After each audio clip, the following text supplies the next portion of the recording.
हर हर महादेव मित्रों। मित्रों, क्या आपने कभी सोचा है ईश्वर ने इस दुनिया में किसी को अमीर, किसी को गरीब, किसी को सुखी और किसी को दुखी क्यों बनाया? क्यों किसी के हिस्से में सिर्फ हंसी आती है और किसी के जीवन में आंसू ही लिखे होते हैं? आखिर किसने तय किया यह फर्क? मित्रों, एक बार कैलाश में भगवान शिव और माता पार्वती विराजमान थे। तभी माता पार्वती ने भगवान शिव से वही सवाल किया जो शायद हर इंसान के मन में कभी ना कभी उठता है। कैलाश पर्वत पर बैठे भगवान शिव से माता पार्वती बोली, हे प्रभु, आपने किसी को अमीर, किसी को गरीब, किसी को सुखी और किसी को दुखी क्यों बनाया? आखिर इस सृष्टि में यह असमानता क्यों? माता पार्वती के इस प्रश्न को सुनकर महादेव हल्का मुस्कुराए। उनकी आंखों में अद्भुत तेज झिलमिला उठा और वे बोले, हे देवी, आज आपने वह प्रश्न किया है जो संपूर्ण जगत के कल्याण का द्वार खोल सकता है। हे देवी, आज मैं आपको एक कथा के माध्यम से आपके इन प्रश्नों का उत्तर दूंगा। आप इस कथा को ध्यानपूर्वक पूरा सुनना। फिर माता पार्वती कहती हैं, हे प्रभु, आप कथा शुरू कीजिए। मैं आपकी कथा को ध्यानपूर्वक सुनूंगी। मित्रों, कथा शुरू करने से पहले मेरा आप सभी से अनुरोध है कि एक बार सच्ची श्रद्धा से कमेंट में हर हर महादेव अवश्य लिखें। मैं भगवान भोलेनाथ से प्रार्थना करता हूं कि वे आप सभी पर अपनी कृपा बनाए रखें, आप सभी को हमेशा खुश रखें और आप सभी की मनोकामनाएं पूर्ण करें। मित्रों, फिर भगवान शिव कहते हैं, हे देवी, एक गांव में एक कुम्हार रहता था। वह बड़ा ही धर्मात्मा और सत्य की राह पर चलने वाला व्यक्ति था। वह हर दिन नदी किनारे से मिट्टी लाकर बर्तन बनाता था। उसी मिट्टी से कभी दीपक बनाता, कभी घड़ा बनाता, तो कभी खिलौना। एक दिन जब वह मिट्टी के बर्तन बना रहा था, तभी उसकी पत्नी उसके पास आई और बोली, हे स्वामी, आप इस मिट्टी से घड़ा, खिलौना और अलग अलग पात्र क्यों बनाते हैं? आप पानी का घड़ा बनाया करो ताकि लोग घड़े में पानी रखने के लिए उसे सम्मान मिलता है। कुम्हार मुस्कुराया और बोला, हे प्रिय, मिट्टी तो सबकी एक ही है, लेकिन हर एक का काम और उद्देश्य अलग है। अगर सब घड़े बन जाएंगे तो दिए कौन जलाएगा, और अगर सब दिए बन जाए तो फिर पानी कौन रखेगा? कुम्हार ने पत्नी की ओर देखा और बोला, देखो प्रिय, भगवान ने सबको एक जैसी मिट्टी से बनाया है, लेकिन हर किसी को अलग काम और अलग जिम्मेदारी दी है। यही दुनिया की सुंदरता है। फिर कुम्हार बोला, अब मैं तुम्हें एक और कहानी सुनाता हूं जो इससे भी अधिक गहरी है। कुम्हार कहता है, हे प्रिय, बहुत समय पहले ऊंचे ऊंचे पर्वतों के बीच एक गरीब किसान हरिदत्त और उसकी पत्नी गोमती रहते थे। उनका घर छोटा सा था, मिट्टी और पत्थरों से बना हुआ था। घर के सामने कुछ सब्जियों के खेत थे, जहां वे आलू, टमाटर और प्याज उगाते थे। पहाड़ पर रहना आसान नहीं था। सर्दियों में बर्फ गिरती और गर्मियों में पानी की कमी हो जाती, लेकिन दोनों सुबह से शाम तक मेहनत करते रहते। उनका जीवन सादा था, न कोई नौकर, न बड़ी जमीन, बस 2 जोड़ी कपड़े, कुछ अनाज की बोरियां और एक दूसरे का साथ। दोनों का सबसे बड़ा सपना था कि उन्हें एक संतान मिले जो बुढ़ापे में उनका सहारा बने। रात को जब दोनों खेत से लौटते तो अक्सर घर में पास बैठकर बातें करते। गोमती कहती, कितना अच्छा होता अगर हमारा भी एक बच्चा होता। वह बड़ा होकर खेतों की देखभाल करता, राजा को लगान भर आता और हम दोनों चैन से आंगन में बैठकर दिन बिताते। पत्नी की यह बात सुनकर हरिदत्त मुस्कुरा देता, लेकिन उसके मन में भी वही टीस थी। वह जानता था कि अब उनकी उम्र उस पड़ाव पर है जहां संतान मिलना कठिन है, पर उम्मीद अब भी बाकी थी। एक दिन दोनों ने निश्चय किया कि वे नदी किनारे शिव मंदिर में जाएंगे। अगले दिन सुबह सुबह वे पहाड़ी रास्ते से उतरते हुए नदी किनारे पहुंचे। वहां एक छोटा सा देवस्थान था, जहां पत्थरों पर घी के दीपक जल रहे थे और जल की हल्की सरसराहट सुनाई दे रही थी। दोनों ने हाथ जोड़कर कहा, हे प्रभु, हम संतानहीन हैं, हमें एक संतान दे दीजिए। हम गरीब हैं पर ईमानदार हैं, हमारी गोद सुनी है, हम पर कृपा कीजिए। दिन बीतते गए, मौसम बदला, खेतों में नई फसलें आईं। धीरे धीरे गोमती ने महसूस किया कि उसके भीतर कुछ हलचल हुई। उसे महसूस हुआ कि वह गर्भवती है। उसका चेहरा खिल उठा। जब यह बात उसने अपने पति हरिदत्त को बताई तो उसकी आंखों में चमक लौट आई। दोनों ने इसे भगवान की कृपा माना। 9 महीने बीते और एक दिन गोमती ने एक बच्चे को जन्म दिया। लेकिन जब हरिदत्त ने बच्चे को देखा तो उसके कदम रुक गए। वह मनुष्य का बच्चा नहीं था। उसका शरीर तो मनुष्य का था, लेकिन चेहरा मेंढक जैसा था। वह सामान्य बच्चों की तरह नहीं रो रहा था, बस धीरे धीरे हिल रहा था। हरिदत्त घबरा गया और बोला, यह तो अपशकुन है। भगवान ने हमें बच्चा नहीं दिया, मजाक किया है। इसे घर से बाहर फेंक दो। लेकिन गोमती ने उस छोटे मेंढक को अपने आंचल में उठा लिया। उसकी आंखों में आंसू थे, पर उनमें ममता भी थी। उसने कहा, नहीं, मैं इसे नहीं फेंकूंगी। भगवान ने हमें जो दिया है वही हमारा भाग्य है। चाहे यह कैसा भी दिखता हो, लेकिन यह मेरा बच्चा है। अगर इसे फेंक दिया तो हम ईश्वर के वरदान का अपमान करेंगे। हरिदत्त कुछ पल चुप रहा, फिर बोला, पर यह तो मेंढक जैसा दिखता है, यह हमारे घर में कैसे रहेगा? गोमती ने प्रेम भरी आवाज में कहा, यह भी भगवान की लीला है। शायद किसी श्राप या वरदान के कारण इसे यह रूप मिला हो। जब समय आएगा सब बदल जाएगा। हरिदत्त ने पत्नी की आंखों में विश्वास देखा और चुप हो गया। उसने मेंढक को मिट्टी के बर्तन में रखकर घर के कोने में सुरक्षित जगह पर रख दिया। रात का समय था। बाहर हवा तेज चल रही थी और घर के भीतर चूल्हे की लौ टिमटिमा रही थी। गोमती ने मेंढक को देखते हुए कहा, आज से तू हमारा बेटा है। तू छोटा है पर हमारी जिंदगी की सबसे बड़ी खुशी है। हरिदत्त धीरे से पास आया और बोला, भगवान ने जो दिया है उसी में भलाई है। शायद यह कोई अद्भुत संकेत हो। और सचमुच जैसे ही उसने यह कहा, मेंढक ने अपनी आंखें खोली। उसकी आंखों में चमक थी, जैसे वह उनकी बात समझ गया हो। वह धीरे से बोलने लगा। उसकी आवाज में मानो कोई अर्थ छिपा था। गोमती मुस्कुराई और बोली, देखो, ये तो बोल भी रहा है। हरिदत्त ने आश्चर्य से देखा। उस मेंढक में सचमुच कुछ अनोखा था। उसकी आंखें सामान्य नहीं थीं, उनमें चेतना थी, जैसे कोई रहस्य छिपा हो। उस रात के बाद वह मेंढक उनके घर का हिस्सा बन गया और दोनों ने उसे अपने बेटे की तरह पाला। 3 साल बीत गए। वह छोटा मेंढक अब थोड़ा बड़ा हो गया था। वह अपने माता पिता के साथ उसी मिट्टी के घर में रहता था। हर सुबह उसकी माँ खेतों में काम करने जाती और पिता हल चलाते।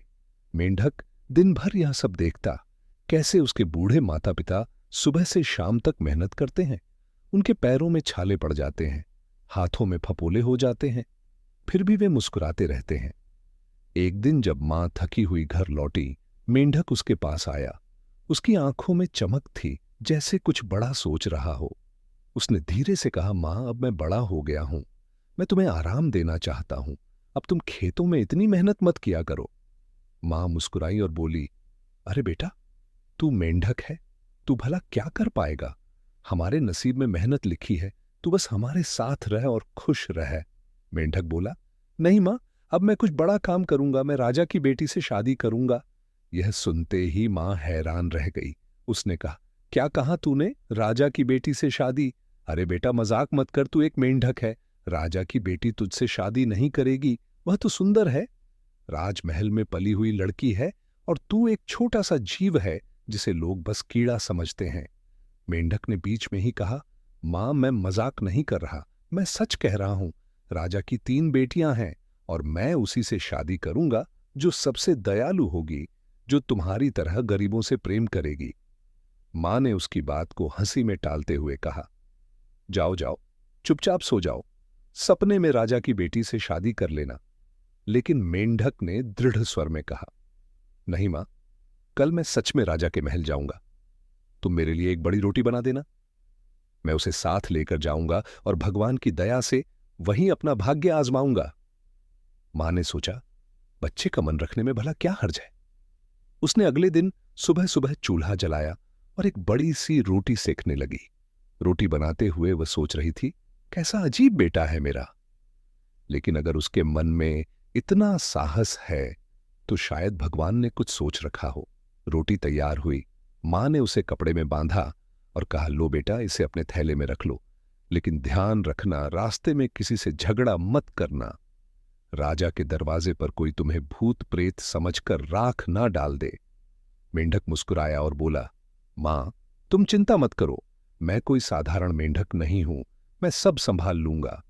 इतना कहकर उसने छोटी सी थैली अपने कंधे पर लटकाई और राजमहल की तरफ चल पड़ा। पहाड़ी रास्ता कठिन था, लेकिन वह बिना रुके आगे बढ़ता गया। उसका दिल भरा हुआ था। थोड़ा डर भी था, थोड़ा उत्साह भी। वह सोचता जा रहा था, अगर भगवान ने चाहा तो आज मेरी किस्मत बदल जाएगी। काफी देर बाद वह राजा के विशाल महल के दरवाजे पर पहुंचा। वहां ऊंचे ऊंचे सोने के खंभे थे, चौड़ी सीढ़ियां थीं और पहरेदारों की लंबी कतारें लगी थीं। मेंढक ने दरवाजे पर जाकर जोर से आवाज लगाई, महाराज महाराज, दरवाजा खोलिए, मैं आपसे मिलने आया हूं। पहरेदारों ने चौंक कर कहा, कौन है जो इतनी अजीब आवाज में बोल रहा है? जब उन्होंने झांक कर देखा तो सामने एक मेंढक था, थैली कंधे पर टांगे हुए। एक सिपाही हंसते हुए अंदर गया और बोला, महाराज, बाहर एक मेंढक खड़ा है और कह रहा है कि वह आपसे मिलना चाहता है। यह सुनकर राजा हैरान रह गया। उसने सोचा, शायद कोई जादू है या किसी देवता का संदेश। उसने पहरेदार से कहा, जाओ, पहले उस पर दूध छिड़को। अगर वह भूत प्रेत हुआ तो भाग जाएगा, और अगर सच्चा दूत हुआ तो यही रहेगा। सिपाहियों ने वैसा ही किया। उन्होंने मेंढक पर दूध छिड़का। मेंढक मुस्कुराया और बोला, धन्यवाद, अब मुझे अंदर जाने दीजिए। मैं कोई भूत नहीं हूं, बल्कि राजा से मिलने आया हूं।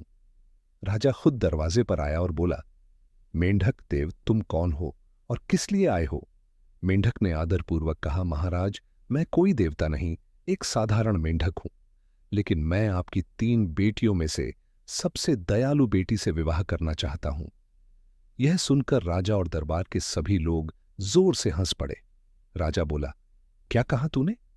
एक मेंढक होकर राजा की बेटी से शादी करेगा? तेरी औकात क्या है? तुझे तो कोई अपने आंगन में भी नहीं घुसने देगा। राजा की बात सुनकर मेंढक शांत रहा और बोला, अगर आप मेरी बात नहीं मानेंगे तो मैं जोर से हंसना शुरू कर दूंगा। राजा ने व्यंग से कहा, अच्छा, तो तू हंसकर क्या करेगा? मित्रों, लेकिन जैसे ही मेंढक ने मुंह खोला, एक भयानक गड़गड़ाहट हुई। महल की दीवारें हिलने लगीं, छत से धूल झड़ने लगी और जमीन कांप उठी। यह देखकर सिपाही डर गए, दरबारी भागने लगे। राजा घबरा गया और उसकी आवाज कांपने लगी। उसने कहा, बस करो मेंढक देव, अपनी हंसी बंद करो। मैं मान गया हूं, मैं अपनी बेटी का विवाह तुमसे कर दूंगा। मित्रों, तुरंत मेंढक चुप हो गया और महल फिर से शांत हो गया। राजा का चेहरा पीला पड़ गया था। उसने सोचा, ये कोई साधारण मेंढक नहीं है, ये तो कोई चमत्कार है। अब एक गरीब किसान का मेंढक बेटा राजमहल में चर्चा का विषय बन चुका था। लोग कहने लगे, ये कोई साधारण जीव नहीं है, ये तो ईश्वर की रहस्यमय देन है। राजा ने डर के मारे हां तो कह दिया था, लेकिन उसके मन में अभी भी डर था। वह सोच में पड़ गया कि अपनी बेटियों में से किसकी शादी इस अजीब मेंढक से करे। उसने अपनी सबसे बड़ी बेटी को बुलाया। वह सुंदर थी पर बहुत घमंडी भी। उसे अपने रूप और शान शौकत पर बड़ा अभिमान था। राजा ने कहा, बेटी, एक मेंढक आया है, उसने चमत्कार किया है। अगर हमने उसे मना किया तो महल फिर से हिल जाएगा, इसलिए तुम मुझसे शादी कर ले। राजकुमारी ने घृणा से चेहरा बना लिया और बोली, क्या कहा पिताजी, मैं एक मेंढक से शादी करूंगी? अरे वह तो गीला, बदसूरत और डरावना होता है, मैं कभी नहीं मानूंगी। राजा ने गहरी सांस ली और कहा, बेटी, यह कोई साधारण मेंढक नहीं है, इसके पास ईश्वरीय शक्ति है। अगर तू मना करेगी तो हम सब संकट में पड़ जाएंगे। राजकुमारी मजबूरी में राजी हो गई, पर मन से नहीं। अगले दिन मेंढक दरबार में आया और बोला, महाराज, मैं आपकी बेटी को अपने घर ले जाना चाहता हूं। राजा ने अपनी बड़ी बेटी को विदा कर दिया। दोनों को 2 घोड़े दिए गए, एक राजकुमारी के लिए और दूसरा दहेज के सामान के लिए। राजकुमारी ने चुपचाप घोड़े पर बैठते हुए मन में कहा, देखती हूं कब तक यह मेंढक मुझसे पति कहलाएगा। रास्ता लंबा था, मेंढक आगे आगे चलता जा रहा था और राजकुमारी पीछे पीछे घोड़े पर बैठी थी। रास्ते में मेंढक ने विनम्रता से कहा, राजकुमारी जी, क्या आप थक गई हैं? क्यों ना थोड़ी देर विश्राम कर लें? तब राजकुमारी ने तिरस्कार से कहा, चुप रहो, मैं तुम्हारी बात क्यों सुनूं? तुम मेरे लायक नहीं हो। कुछ देर बाद राजकुमारी ने अपनी जेब से एक पत्थर निकाला और मन में सोचा, क्यों ना अब मैं इसे खत्म कर दूं? क्यों ना अब इसे पत्थर मारकर यहीं समाप्त कर दूं? उसने वह पत्थर जोर से मेंढक की ओर फेंका, पर चमत्कार देखिए, पत्थर उसके पास गिरा मगर मेंढक को छू भी नहीं पाया। वह शांत खड़ा मुस्कुरा रहा था। राजकुमारी ने दूसरा पत्थर उठाया पर इस बार उसका हाथ कांप गया। मेंढक ने शांत आवाज में कहा, राजकुमारी, हमारे भाग्य में साथ रहना नहीं लिखा है। तुम लौट जाओ, क्योंकि दया रहित हृदय प्रेम का घर नहीं होता। यह सुनकर राजकुमारी का चेहरा शर्म से झुक गया। वह पलटी और वापस महल लौट आई। जब राजा ने देखा कि उसकी बड़ी बेटी लौट आई है तो उसने क्रोध से कहा, बेटी तू क्यों लौट आई? तुझे पता नहीं यह मेंढक कौन है? राजकुमारी बोली, पिताजी, वो मेंढक बहुत चालाक है, मैं उसके साथ नहीं रह सकती। राजा ने मजबूर होकर अपनी दूसरी बेटी को बुलाया। वह पहली से थोड़ी कम घमंडी थी, पर उसके मन में भी अहंकार था। उसने कहा, ठीक है, मैं जाकर कोशिश करती हूं, लेकिन अगर वह मुझे तंग करेगा तो मैं वापस चली आऊंगी। दूसरे दिन वह भी मेंढक के साथ निकल पड़ी। रास्ते में मेंढक ने कहा, राजकुमारी जी, धीरे धीरे चलिए, रास्ता कठिन है। राजकुमारी ने हंसकर कहा, मैं एक मेंढक से सलाह क्यों लूं? तुम अपनी चाल संभालो, मैं अपनी। थोड़ी देर बाद उसने भी अपनी जेब से एक बड़ा पत्थर निकाला और मेंढक पर फेंक मारा, लेकिन हुआ वही। पत्थर उसके पास तो गिरा, पर उसे छू नहीं सका। यह देखकर मेंढक मुस्कुराया और बोला, राजकुमारी, अब तुम भी अपने घर लौट जाओ। हमारे भाग्य में साथ रहना नहीं लिखा है। राजकुमारी का चेहरा गुस्से से लाल पड़ गया और वह पलटकर अपने पिता के महल लौट आई। राजा बहुत परेशान हो गया था। उसने सोचा, अब मैं क्या करूं? यह मेंढक फिर नाराज हो जाएगा। तब उसने अपनी सबसे छोटी बेटी को बुलाया। यह बेटी बाकी दोनों से बिल्कुल अलग थी। वह विनम्र, दयालु और सरल स्वभाव की थी। राजा ने कहा, बेटी, अब सारी आशा तुझ पर ही है। अगर तू मना करेगी तो यह मेंढक फिर चमत्कार करेगा और पूरा राज्य संकट में पड़ जाएगा। राजकुमारी ने पिता का हाथ थामकर कहा, पिताजी, अगर यह मेंढक सच में ईश्वर की देन है तो मैं उससे विवाह करने में संकोच नहीं करूंगी। शायद भगवान ने इसी रूप में हमें परखा हो। राजा की आंखों में आंसू आ गए। उसने बेटी को गले लगाया और कहा, भगवान तेरा भला करे, तू ही इस राजमहल की सच्ची शान है। राजकुमारी शांत मन से मेंढक के साथ चल पड़ी। रास्ते में मेंढक बोला, राजकुमारी जी, रास्ता लंबा है, थक जाओगी, थोड़ा विश्राम कर लो। राजकुमारी ने मुस्कुराकर कहा, तुम चिंता मत करो, मुझे रास्ते की थकान से ज्यादा अपने पिता के सुख की चिंता है। मेंढक ने सिर झुकाया और कहा, तुम्हारे शब्दों में ममता है, यही असली सौंदर्य है। इस प्रकार दोनों आगे बढ़ते गए। पहाड़ी रास्तों को पार करते हुए, झरनों की आवाज सुनते हुए वे एक नए जीवन की ओर जा रहे थे। राजकुमारी के भीतर कोई डर नहीं था, बस विश्वास था कि यह मेंढक कोई साधारण जीव नहीं है। अब मेंढक और राजकुमारी का जीवन शुरू हो चुका था। शुरुआत में राजकुमारी को थोड़ा अजीब लगता था, पर धीरे धीरे उसे एहसास हुआ कि यह मेंढक साधारण नहीं है। वह बातों में समझदार था, सोच में गहराई थी और दिल से बहुत दयालु था। वह अपनी बूढ़ी मां की बहुत सेवा करता था, खेत में काम करता था और अपनी पत्नी को कभी तकलीफ नहीं होने देता था। धीरे धीरे उनके घर में फिर से हंसी खुशी लौट आई। राजकुमारी अब अपनी सास के साथ खेत में जाती थी, पानी भरती थी और चूल्हे पर रोटी सेकती थी। गांव के लोग उसे देखकर कहते, राजकुमारी होकर भी कितनी सीधी सादी है। वह मुस्कुराकर कहती, भगवान ने मुझे जैसा जीवन दिया है वही मेरा भाग्य है। मेंढक हर काम में उसकी मदद करता। राजकुमारी उसे देखकर सोचती, यह कोई साधारण जीव नहीं है, इसमें जरूर कोई रहस्य है। पर उसने कभी कुछ पूछा नहीं, क्योंकि उसके मन में अपने पति के लिए गहरा विश्वास था। समय धीरे धीरे बीतता गया। एक दिन गांव की चौपाल में यह घोषणा हुई कि अगले महीने गांव में घुड़दौड़ का मेला लगेगा। यह मेला हर साल होता था और पूरे इलाके से लोग अपने अपने घोड़े लेकर भाग लेने आते थे। जिसकी जीत होती उसे सोने का हार और बहुत बड़ा सम्मान मिलता था। लोग महीनों पहले से तैयारी करते थे। मेंढक की मां ने कहा, इस बार मैं भी घुड़दौड़ देखने जाऊंगी, तू भी चल बेटा। तब मेंढक ने मुस्कुराकर कहा, मां आप जाइए, मैं घर पर ही रहूंगा, मेरा वहां क्या काम। मां ने बहुत जोर दिया, पर वह नहीं माना। राजकुमारी ने भी पूछा, क्या तुम मेरे साथ नहीं चलोगे? मेंढक ने शांत स्वर में कहा, नहीं प्रिय, तुम जाओ, मैं यहीं रहकर भगवान से तुम्हारी सुरक्षा की प्रार्थना करूंगा। राजकुमारी और उसकी सास मेले में चली गई। वहां बड़ा उत्सव था। रंग बिरंगे झंडे बाजे, ढोल दुकानों की कतारें और हंसते खिलखिलाते लोग, घोड़ों की टापों से मैदान गूंज रहा था। जब घुड़दौड़ शुरू हुई तभी लोगों ने देखा कि हरे रंग के वस्त्र पहने, सिर पर केसरिया पगड़ी पहने एक सुंदर युवक अपने घोड़े पर सवार होकर आया है। उसका चेहरा तेज से चमक रहा था। उसकी पोशाक रेशम की थी और उस पर सोने की खड़ाई थी। उसके घोड़े की जीन पर लाल मोती जड़े थे और उसकी चाल ऐसी थी जैसे बादलों पर चल रहा हो। जब दौड़ शुरू हुई, बाकी सवार आगे निकलने की कोशिश में थे, पर वह युवक आराम से चल रहा था। लोग सोचने लगे, अरे यह तो हार जाएगा। लेकिन थोड़ी ही देर बाद वह हवा की तरह दौड़ पड़ा। रास्ते में उसने अपने घोड़े के दाहिने ओर से चांदी के फूल और बाईं ओर से सोने के फूल निकालकर उछाल दिए। भीड़ के लोग उन फूलों को पकड़ने लगे। बच्चे खुशी से कूदने लगे और देखते ही देखते वह सबसे पहले मंजिल तक पहुंच गया। लोग तालियां बजाने लगे, सब उसकी तारीफ कर रहे थे। कोई कह रहा था, यह तो किसी देवता का रूप लगता है। कोई कह रहा था, ऐसा सुंदर सवार हमने कभी नहीं देखा। मेला खत्म हुआ। राजकुमारी और उसकी सास जब घर लौटी तो उन्होंने देखा कि मेंढक पहले से दरवाजे पर बैठा मुस्कुरा रहा था, मानो सब कुछ जानता हो। राजकुमारी ने पूछा, तुम्हें कैसे पता चला कि हरे कपड़ों वाला युवक जीत गया है? मेंढक बोला, मैंने सुना है, शायद हवा ने मुझे खबर दे दी, और फिर मुस्कुरा दिया।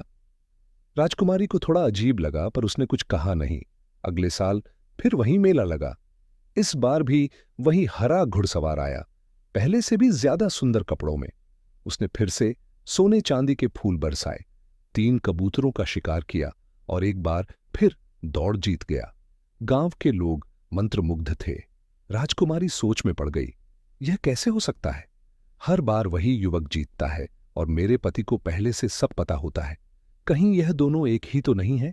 तीसरे साल जब घुड़दौड़ का समय आया तो राजकुमारी ने कहा, मां, आज मेरा सिर दर्द कर रहा है, आप जाइए, मैं घर पर ही रहूंगी। सास ने कहा, ठीक है बेटी, तू आराम कर।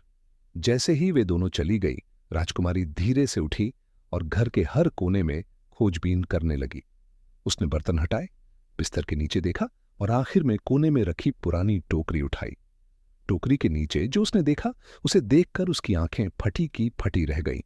वहां पड़ी थी मेंढक की हरी हरी खाल। वो उसी खाल को पहचान गई। अब उसे सब समझ में आ गया। वो सुंदर हरा घुड़सवार और उसका मेंढक पति एक ही व्यक्ति है। वो खुशी से रो पड़ी और बोली, मेरा पति कितना सुंदर है और मैं उसे पहचान भी नहीं पाई। वह मेंढक की खाल ओढ़कर क्यों जी रहा है? इतना सुंदर होकर भी इतना सादा क्यों बना हुआ है?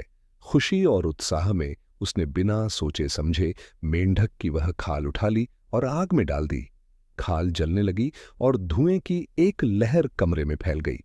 तभी बाहर से हवा के झोंकों के साथ दरवाजा खुला और वहीं हरा घुड़सवार अंदर आया। उसका चेहरा सफेद पड़ गया। वह घबराकर बोला, तुमने क्या किया? यह खाल मेरी सुरक्षा थी। मैं अभी पूरी तरह शक्तिशाली नहीं हुआ था। अब बिना उस खाल के मैं जीवित नहीं रह पाऊंगा। राजकुमारी कांपते हुए बोली, मैंने यह इसलिए किया ताकि तुम फिर कभी उस भद्दे रूप में मत रहो। मुझे नहीं पता था कि इससे तुम्हें नुकसान होगा। वह युवक बोला, तुम्हारा इरादा अच्छा था, पर तुमने अधीरता की गलती कर दी। थोड़ा और इंतजार करती तो मैं इस रूप में सदा रह सकता था। राजकुमारी के आंसू बहने लगे। वह उसके पांवों में गिरकर रोने लगी, पर अब बहुत देर हो चुकी थी। वह सुंदर युवक धीरे धीरे कमजोर होने लगा। उसकी सांसें धीमी पड़ने लगीं और उसके शब्द गूंजने लगे। तुमने प्रेम में जल्दबाजी की और अब भाग्य का पहिया बदल गया है। कमरे में सन्नाटा छा गया। आग बुझ चुकी थी, पर उसकी राख से धुआं अब भी उठ रहा था, जैसे किसी अधूरे रहस्य की आखिरी निशानी हो। कमरे में चारों तरफ धुआं फैला हुआ था। हवा में मेंढक की जली हुई खाल की गंध तैर रही थी। राजकुमारी कांपती हुई खड़ी थी। उसके हाथ अब भी कांप रहे थे। कुछ देर पहले तक वह सोच रही थी कि उसने अपने पति को सबसे बड़ा सुख दिया है, अब उसे उस भद्दे रूप से मुक्त कर दिया है। पर अब वही आग उसकी खुशी को राख में बदल चुकी थी। दरवाजे से वही सुंदर हरा घुड़सवार अंदर आया। उसके चेहरे की चमक फीकी पड़ चुकी थी, आंखों में गहरा दुख था। वह धीरे धीरे आगे बढ़ा और उस राख को देखा जिसमें उसकी खाल जल चुकी थी। फिर बैठ गया और भारी आवाज में बोला, तुमने बहुत जल्दबाजी कर दी प्रिय। तुमने मेरा एकमात्र सहारा छीन लिया। राजकुमारी बोली, मैंने यह तुम्हारे लिए किया था। मैं नहीं चाहती थी कि तुम फिर उस बदसूरत रूप में जाओ। मुझे लगा कि अब तुम्हें इसकी जरूरत नहीं है, इसलिए मैंने जला दी। तब उस नवयुवक ने गहरी सांस ली और कहा, नहीं, तुम समझ नहीं पाई। यह खाल मेरी कैद नहीं थी, यह मेरी शक्ति थी। जब तक मैं पूरी तरह सक्षम नहीं हो जाता, तब तक वही खाल मुझे जीवित रखती थी। अब उसके बिना मैं इस धरती पर ज्यादा समय तक नहीं रह सकता। राजकुमारी की आंखों से आंसू रुकने का नाम नहीं ले रहे थे। वह बोली, नहीं, ऐसा मत कहो, कोई तो उपाय होगा ना। वह मुस्कुराया। वह मुस्कान बहुत शांत थी, पर उसके पीछे एक गहरा दर्द छिपा था। उसने कहा, सुनो, अब जब सच्चाई जान ही ली है तो तुम्हें सब बता देता हूं। मैं कोई साधारण मनुष्य नहीं हूं। मैं धरती माता का पुत्र हूं। भगवान ने मुझे इस संसार में भेजा था ताकि मैं मनुष्यों के दुख दूर कर सकूं। मेरा जन्म जन्म साधारण घर में इसलिए हुआ ताकि मैं समझ सकूं कि गरीबी, मेहनत और भूख क्या होती है। वह धीरे धीरे बोल रहा था और राजकुमारी उसकी हर बात ध्यान से सुन रही थी। फिर भगवान शिव कहते हैं, हे देवी पार्वती, वह युवक बोला, भगवान ने मुझे 3 बड़े काम पूरे करने भेजा है। पहला, इस धरती पर अमीर और गरीब का भेद मिट जाए। दूसरा, शासक जनता को दबाना छोड़ दें और सबको बराबरी का हक मिले। तीसरा, सबको नगरों तक पहुंचने के रास्ते मिले ताकि कोई भी इंसान एक दूसरे से अलग न रहे और सब मिलकर व्यापार और जीवन चला सके। राजकुमारी ने चिंतित स्वर में पूछा, तो फिर अब तुम क्या करोगे? वो धीमे स्वर में बोला, अब कुछ नहीं। अब मेरे पास समय नहीं है। अगर तुम मेरी मदद करना चाहो तो एक उपाय है। भगवान से जाकर प्रार्थना करो कि मेरी यह 3 बातें पूरी कर दें। अगर भगवान ने तेरी सच्ची श्रद्धा देखी तो शायद मैं बच सकता हूं। राजकुमारी तुरंत बोली, मैं अभी मंदिर जाऊंगी। मैं भगवान के चरणों में गिरकर उनसे यह वरदान लेकर ही लौटूंगी। उसने जल्दी से एक कपड़ा ओढ़ा और दरवाजे की ओर भागी। नवयुवक ने कमजोर आवाज में कहा, सुनो, पश्चिम दिशा में लाल बादलों के बीच भगवान का महल है। वह बहुत दूर है, लेकिन मेरा घोड़ा हवा से भी तेज दौड़ता है। तुम उसे ले जाओ, वहीं तुम्हें वहां पहुंचा देगा। राजकुमारी ने सिर हिलाया, बाहर आई और देखा, वही हरा घोड़ा दरवाजे पर खड़ा था। उसकी आंखें जैसे सब समझ रही थीं। राजकुमारी ने उसकी लगाम पकड़ी और घोड़े के कान में कहा, चल मेरे साथी, अपने स्वामी को बचाना है। घोड़ा हवा की तरह दौड़ पड़ा। राजकुमारी का आंचल उड़ रहा था, बाल बिखर रहे थे, पर उसके चेहरे पर एक ही भाव था, प्रार्थना का संकल्प। वह पहाड़ों, नदियों, जंगलों और बादलों के बीच से गुजरती चली गई। आखिरकार दूर आकाश में लाल रोशनी चमकी। वह थी भगवान के महल की। महल सोने की तरह चमक रहा था, बादलों पर टिका हुआ था। वहां पहुंचकर राजकुमारी ने घोड़े से उतरकर भगवान श्री हरि के चरणों में सिर झुका दिया। वह रोते हुए बोली, हे प्रभु, मेरे पति धरती माता के पुत्र हैं। वे लोगों की भलाई के लिए इस दुनिया में आए हैं। उन्होंने किसी का बुरा नहीं किया, उन्होंने सबका भला चाहा है। कृपया उनके अधूरे काम पूरे कर दीजिए, गरीबी मिटा दीजिए, अन्याय खत्म कर दीजिए और लोगों को एक दूसरे से मिलने के रास्ते दीजिए। भगवान शांत स्वर में बोले, तेरी प्रार्थना सच्ची है बेटी, तेरे आंसू पवित्र हैं, इसलिए मैं तेरी 3 बातें मानता हूं। पर ध्यान रखना, सूरज निकलने से पहले यह खबर तू पूरे गांव तक पहुंचा देना। अगर लोगों ने यह बात नहीं जानी तो सब व्यर्थ हो जाएगा और तेरे पति फिर जीवित नहीं रह पाएंगे। राजकुमारी ने हाथ जोड़कर कहा, मैं वचन देती हूं प्रभु, सूरज निकलने से पहले मैं यह बात सबको बता दूंगी। भगवान ने आशीर्वाद दिया। राजकुमारी तुरंत अपने घोड़े पर बैठी और हवा की तरह वापस दौड़ी। रास्ता लंबा था, पर उसके भीतर आग थी अपने पति को बचाने की। घोड़ा बादलों को चीरता हुआ आगे बढ़ता गया। कहीं बिजली चमकी, कहीं हवा का झोंका आया, पर वह ना रुकी, ना थकी।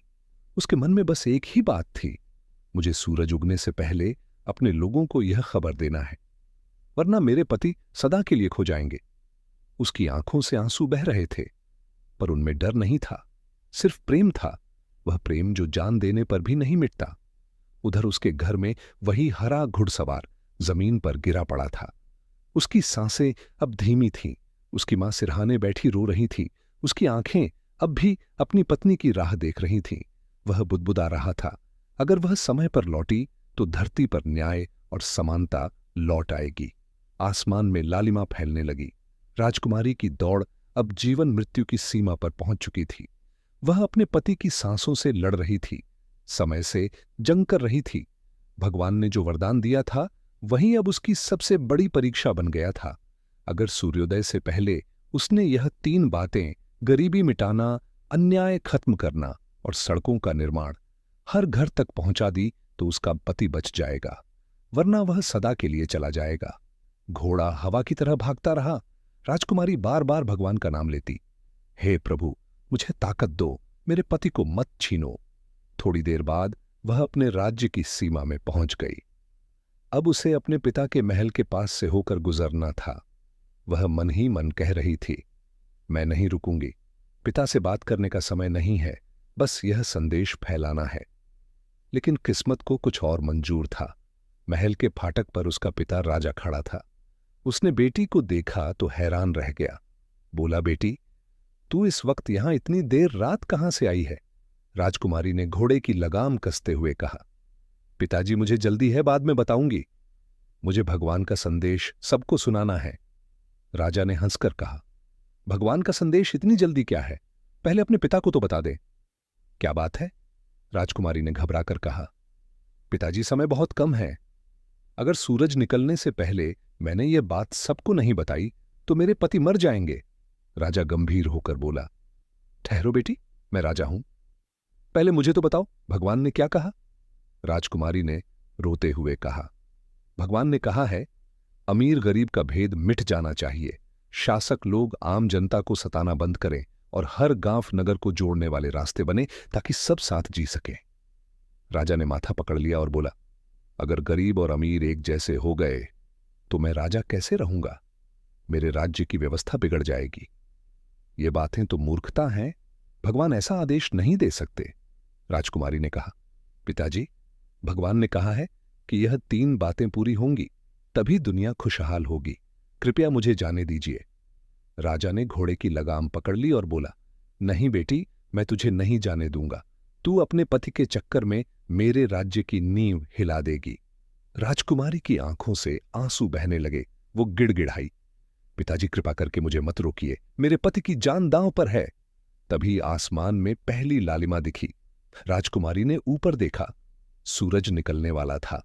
वह पूरी ताकत से चिल्लाई, पिताजी, छोड़िए मुझे, मुझे जाना है। लेकिन राजा बोला, पहले मेरे सवालों के जवाब दो। राजकुमारी के दिल में जैसे किसी ने आग लगा दी। वो रोती हुई बोली, आप समझ नहीं रहे, अगर मैं देर कर गई तो मेरा पति मर जाएगा और उसके साथ यह धरती भी रोएगी। उसने घोड़े को जोर से कोड़ा मारा। घोड़ा झटका खाकर उछला। राजा की पकड़ छूट गई और वह पीछे गिर पड़ा। राजकुमारी बिजली की तरह दौड़ पड़ी। अब सूरज का आधा गोला निकल चुका था। आकाश सुनहरी हो गया था। राजकुमारी का दिल तेज धड़क रहा था।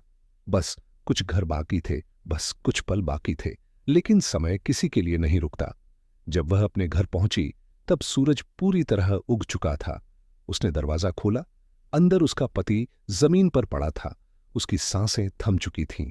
उसकी सांस आंसू बहा रही थी और कह रही थी, बेटी, देर हो गई, बहुत देर हो गई। राजकुमारी के पैर वहीं जम गए। उसने अपने पति का सिर गोद में रखा और फूट फूट कर रोने लगी। मैं लौट आई थी लेकिन समय नहीं रुका। वह रोती रही तब तक जब तक उसकी आवाज टूट नहीं गई। फिर धीरे धीरे उसने अपने पति के सीने पर सिर रख दिया और बोली, अगर तुम नहीं हो तो मेरा जीना भी बेकार है। कहते हैं उसी क्षण भगवान ने दया दिखाई। धरती कांप उठी और जहां राजकुमारी बैठी थी वहीं वह पत्थर की मूर्ति बन गई। आज भी उस जगह पर एक पत्थर की आकृति है जिसमें एक स्त्री अपने पति की कब्र के पास सिर झुकाए बैठी है। लोग कहते हैं कभी कभी रात के सन्नाटे में वहां से एक धीमी आवाज आती है, हे भगवान, सबको समानता दो, अन्याय मिटाओ और मानवता को जिंदा रखो। वह आवाज किसी और की नहीं, उसी पत्थर बनी पत्नी की होती है जिसका प्रेम कभी नहीं मरा, जो आज भी अपने पति के लिए प्रार्थना कर रही है। उसकी आंखों से अब आंसू नहीं गिरते, पर उस पत्थर की सतह पर जब सुबह की ओस चमकती है तो लगता है जैसे वह अब भी रो रही हो, धरती के हर जीव के लिए, मानवता के लिए, प्रेम की अमरता के लिए। मित्रों, फिर भगवान शिव कहते हैं, हे देवी, ईश्वर ने किसी से भेदभाव नहीं किया, उन्होंने बस अलग अलग जिम्मेदारियां दी हैं। पर इंसान तुलना करने लगता है और यही दुख की जड़ है। फिर भगवान शिव कहते हैं, हे देवी, पहली बात, हर कोई किसी काम के लिए बना है, किसी की भूमिका छोटी नहीं होती। दूसरी बात, तुलना किसी से मत करो, क्योंकि दूसरों से तुलना करने से दुख बढ़ता है, पर अपने काम से प्रेम करने से सुख बढ़ता है। तीसरी बात, मेहनत करो पर शिकायत मत करो, जितनी मेहनत करोगे उतना जीवन सुधरेगा। चौथी बात, दूसरों की मदद करो, क्योंकि जब हम दूसरों का भला करते हैं तो भगवान हमारे रास्ते आसान कर देते हैं। और पांचवी बात, कृतज्ञ रहो, जो मिला है उसके लिए शुक्रिया कहो और जो नहीं मिला उसके लिए कोशिश करो। हे देवी, जो भी मनुष्य इन 5 बातों को समझ लेगा उसके जीवन में कभी दुख नहीं आएगा, जीवन में हमेशा वह खुश रहेगा। फिर भगवान शिव कहते हैं, हे देवी, अब मैं आपके प्रश्नों का उत्तर देता हूं। फिर भगवान शिव मुस्कुराते हुए बोले, देवी, यह संसार एक कर्म भूमि है। यहां हर आत्मा अपने कर्मों के अनुसार जन्म लेती है। किसी को अमीरी इसलिए मिली क्योंकि उसने पिछले जन्मों में दान दिया, और किसी को गरीबी इसलिए मिली ताकि वह दूसरों के दुख को समझ सके। सुख और दुख, अमीरी और गरीबी, यह सज्जा नहीं अनुभव है। जो सुख में विनम्र रहना सीख लेता है और दुख में धैर्य रखता है, वही मोक्ष के द्वार तक पहुंचता है। माता पार्वती ने पूछा, प्रभु, पर क्या यह न्याय है? कोई जन्म से ही दुखी और कोई जन्म से ही सुखी? भगवान शिव बोले, देवी, बीज एक ही होता है, पर फल उसी के अनुसार आता है जैसे कर्म किया गया हो। जिस किसान ने मेहनत की वही फसल काटता है। पर याद रखो, मैं किसी के साथ भेदभाव नहीं करता, मैं तो हर आत्मा को समान अवसर देता हूं। फर्क सिर्फ उनके कर्मों में होता है। कुछ लोग मेहनत में आस्था रखते हैं तो कुछ भाग्य को दोष देते रहते हैं। जो कर्म करता है वही अपने भाग्य को बदल देता है। माता पार्वती ने विनम्रता से कहा, तो क्या दुख किसी के जीवन में जरूरी है प्रभु? महादेव मुस्कुराए, हां देवी, दुख ही वह अग्नि है जो आत्मा को शुद्ध करती है। अगर इंसान को सिर्फ सुख मिले तो वह कभी भगवान को याद नहीं करेगा। दुख ही उसे भीतर की सच्चाई तक पहुंचाता है। जब मनुष्य टूटता है तभी वह अपने भीतर के ईश्वर को पहचानता है।